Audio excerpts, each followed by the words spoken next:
इस वीडियो में हम सूरदास के पद कविता की पद संख्या 3 का भावार्थ समझेंगे और साथ ही इस पद में जो महत्वपूर्ण प्रश्न परीक्षा के दृष्टिकोण से महत्वपूर्ण है उसे भी हम इस वीडियो के माध्यम से समझेंगे।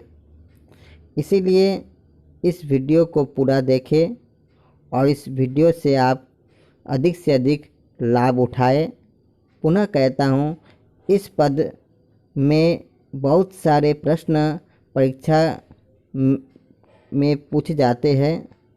इसीलिए इस पद की प्रत्येक पंक्तियों को आप ध्यानपूर्वक सुनें और समझें, जिससे आपको परीक्षा में इस पद से संबंधित पूछे गए प्रश्नों का उत्तर लिखने में किसी प्रकार की कोई असुविधा न हो। पद संख्या 3। सबसे पहले हम 2 पंक्तियों का शब्दार्थ जानेंगे। हमारे हरि अर्थात हमारे कृष्ण। हाडिल पक्षी है जिसकी तस्वीर आपकी वीडियो में मौजूद है। हाडिल की लकड़ी यानी हाडिल पक्षी की लकड़ी। मन क्रम वचन। मन अर्थात हृदय, क्रम मतलब कर्म, वचन बोली। नंद नंदन अर्थात नंद के पुत्र कृष्ण। और हृदय दृढ़ता से, मजबूती से। कड़ी पकड़ी अर्थात पकड़ना। इस पद में सूरदास जी मुख्य रूप से यह कहना चाहते हैं कि कृष्ण के प्रति गोपियों का प्रेम एकनिष्ठ और अनन्य है।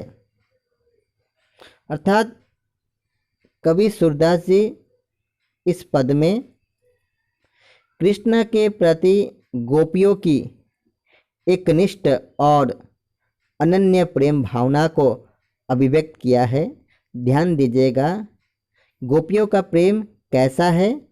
कृष्ण के प्रति एकनिष्ठ और अनन्य है। क्यों? क्योंकि गोपियाँ कृष्ण के अतिरिक्त किसी से प्रेम नहीं करती है।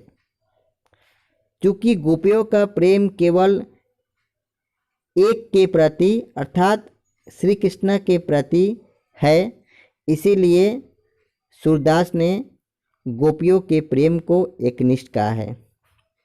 दूसरी बात जो जानने योग्य है वो यह है कि कवि सूरदास जी ने गोपियों के एकनिष्ठ प्रेम भावना की तुलना हाडिल की लकड़ी से करते हैं।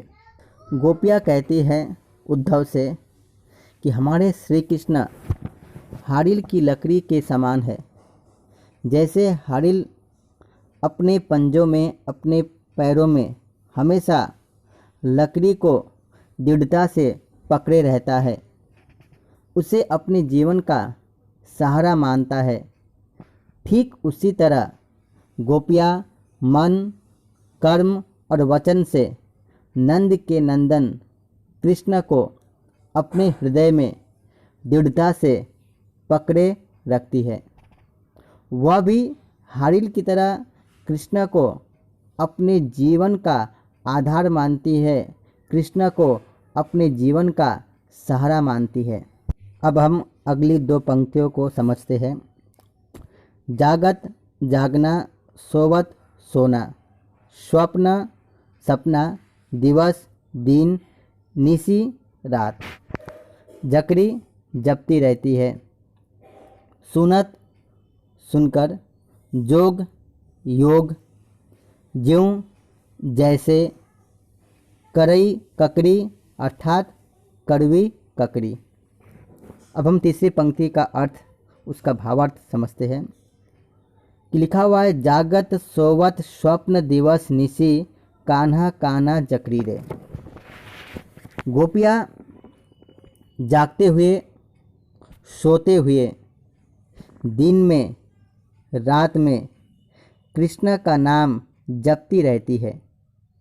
हर समय गोपियों की जुबान में कृष्ण का नाम रहता है।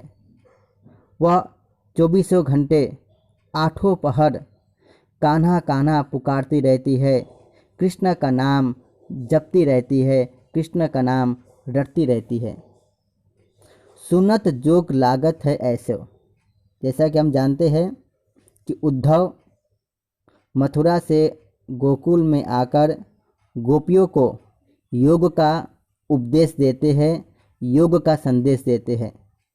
उद्धव के योग का संदेश गोपियों को कैसा लगता है, या गोपियों के लिए योग कैसा है, यह इस पंक्ति में बताया गया है कि सुनत जोग लागत है ऐसो। गोपियाँ कहती है उद्धव से, हे उद्धव, तुम्हारे योग संदेश को सुनकर हमें ऐसा लगता है जैसे कड़वी ककड़ी हो। गोपियों ने योग को कड़वी ककड़ी के समान बताया है। अगली पंक्ति है, सुतो व्याधि हमको ले आए, देखी सुनी न करी। व्याधि का अर्थ है रोग या बीमारी। गोपियों ने इस पंक्ति में योग को बीमारी के समान बताया है, और इससे ऊपर वाली पंक्ति में उन्होंने योग को कड़वी ककड़ी के समान कहा था।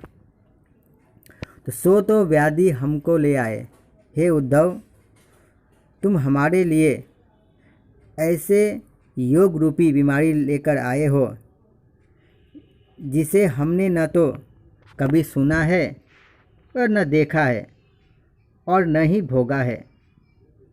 इसीलिए हे उद्धव, तुम्हारे इस योग को यह अपनाने वाला कोई नहीं है। हम तुम्हारे योग रूपी बीमारी को स्वीकार करने में बिल्कुल असमर्थ है। इस पद की अंतिम पंक्ति, यह तो सूर तिन्हि लय सौंपो जिनके मन चाकरी। तिन्हि लय सौंपो का अर्थ है उनको, उन लोगों को सौंप दीजिए। किनको? जिनका मन चक्री, चक्री अर्थात चंचल, जिनका मन चंचल है। या हम मन चक्री दो शब्द का अर्थ ले, जिसका मन स्थिर नहीं है।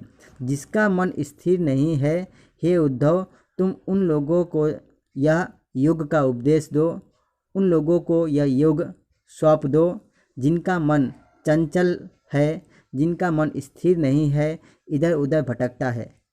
हमारा मन तो कृष्ण के प्रेम में रमा हुआ है, हमारे मन में श्री कृष्ण बसे हुए हैं। इसीलिए उद्धव, तुम्हारे द्वारा लाए गए इस योग को हम स्वीकार नहीं कर पाएंगी। इस पद में कुल 4-5 ऐसे प्रश्न उभर कर हमारे सामने आते हैं, जो प्रश्न परीक्षा के दृष्टिकोण से महत्वपूर्ण है, और 1-2 प्रश्न इससे पहले परीक्षाओं में पूछा जा चुका है। तो आइए अब हम इस पद में जो क्वेश्चन महत्वपूर्ण है, उन प्रश्नों के उत्तर को हम इस वीडियो में जानेंगे। कुल 4 प्रश्न मेरे विचार से बहुत ही महत्वपूर्ण है इस पद से संबंधित, जिसका उत्तर मैं आप लोगों को बताऊंगा। तो पहला प्रश्न है, कृष्ण के प्रति अनन्य प्रेम को गोपियों ने किस प्रकार व्यक्त किया है। बहुत ही सरल और सीधा उत्तर यह है कि कृष्ण के प्रति अनन्य प्रेम को गोपियों ने हाडिल पक्षी के जरिए व्यक्त किया है। गोपियाँ स्वयं की तुलना हाडिल पक्षी से करती है।